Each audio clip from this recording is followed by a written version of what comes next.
આવતીકાલે આરબીઆઈ દ્વારા જૂન પોલિસીની જાહેરાત કરવામાં આવશે, ત્યારે પોલિસીમાં વ્યાજદર વધે તેની તો આશા છે જ, પરંતુ કેટલો વધારો જોવા મળી શકે છે તેના અંગે CNBC TV 18 દ્વારા અર્થશાસ્ત્રીઓનો એક પોલ કરવામાં આવ્યો હતો, જેની માહિતી લઈને જોડાયા છે ચાંદની આપણા સહયોગી. ચાંદની, શું કહી રહ્યા છે અર્થશાસ્ત્રીઓ?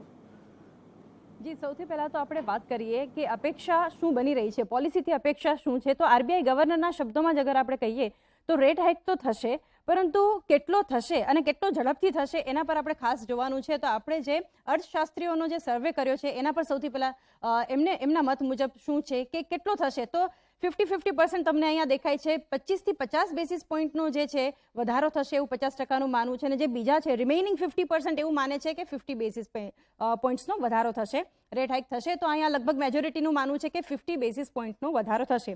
આગળ હવે નજર કરીએ આ જૂન રેપો રેટની વાત થઈ, જે આપણે જોશું ક્રેડિટ પોલિસીમાં ઓગસ્ટ સુધીમાં શું થશે, આ પોલ શું કહી રહ્યો છે. તો અહીંયા 40%નું માનવું છે કે 50 to 75 બેસિસ પોઈન્ટ થશે, સાથે બીજા 40%નું એવું માનવું છે કે 75 to 100 BPSનો એટલે કે બેસિસ પોઈન્ટ્સનો વધારો થઈ શકે છે, અને સામે 20%નું એવું માનવું છે કે 100 BPSનો જે છે અહીંયા વધારો થશે. તો હાલના જે 4.4% પર છે એ જૂન સુધીમાં 4.9 પર પહોંચશે, અને ઓગસ્ટ સુધીમાં 5% કે એનાથી પણ વધુ રેટ હાઇક થવાની જે છે એ અનુમાન બની રહ્યું છે.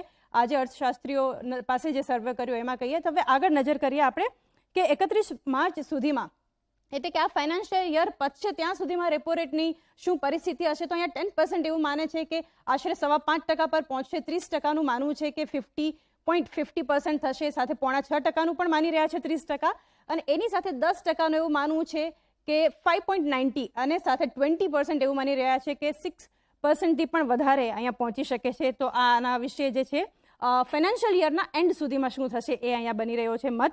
સાથે જૂન પોલિસીમાં CRR એટલે કે કેશ રિઝર્વ રેશિયો જે છે એમાં વધારો થશે કે નહીં. આજે CNBC TV 18નો પોલ તમે જોઈ રહ્યા છો તો 90%નું માનવું છે કે આમાં કોઈ જ ફેરફાર નહીં થાય. એનું કારણ છે કે મે મહિનામાં આરબીઆઈએ CRR હાઇક જે છે 50 બેસિસ પોઈન્ટથી 4.5% પર કર્યો છે વધારાની લિક્વિડિટીને વિડ્રો કરવા માટે. તો આ જે 90%નું માનવું છે કે અનચેન્જ રહેશે, છતાં પણ 10% એવું માને છે કે 50 બેસિસ પોઈન્ટનો CRRમાં પણ વધારો થઈ શકે.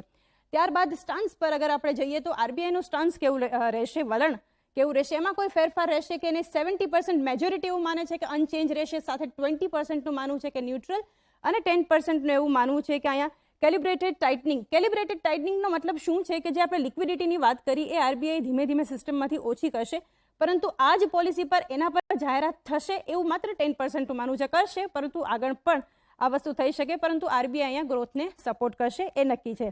હવે વાત કરીએ કે આગળ એક્શન કઈ રીતે. FY23 માટે CPIનું અનુમાન મોંઘવારી પર શું અહીંયા વલણ હોઈ શકે છે. તો 20%નું માનવું છે કે લગભગ 6.5-6.5% સુધી હોઈ શકે છે. તો 70% માને છે 6.50 સુધી પહોંચી શકે છે. મોંઘવારી તમે જાણો છો કે ઇન્ફ્લેશન છેલ્લા 7 મહિનાથી વધી રહ્યું છે અને 8 વર્ષની ઊંચાઈ પર છે. તો અહીંયા આ એવરેજ જે કહી શકાય સરેરાશ એવું બની રહી છે. રશિયા યુક્રેન યુદ્ધ, કોમોડિટીના ભાવ જે વધી રહ્યા છે આ બધાનું, તો આ CPI અનુમાન FY23 માટે બની રહ્યું છે. તો ઓવરઓલ આ બધું અત્યારે બની રહ્યું છે અનુમાનને. આરબીઆઈ FY23 GDP અનુમાન જે છે 7.2% પર યથાવત રાખશે માનવું છે. આરબીઆઈ પોલિસીની આ અપેક્ષા છે. આપણે જોવાનું એ રહ્યું કે આરબીઆઈ ગવર્નર દ્વારા શું ડિક્લેરેશન જોવા મળે છે.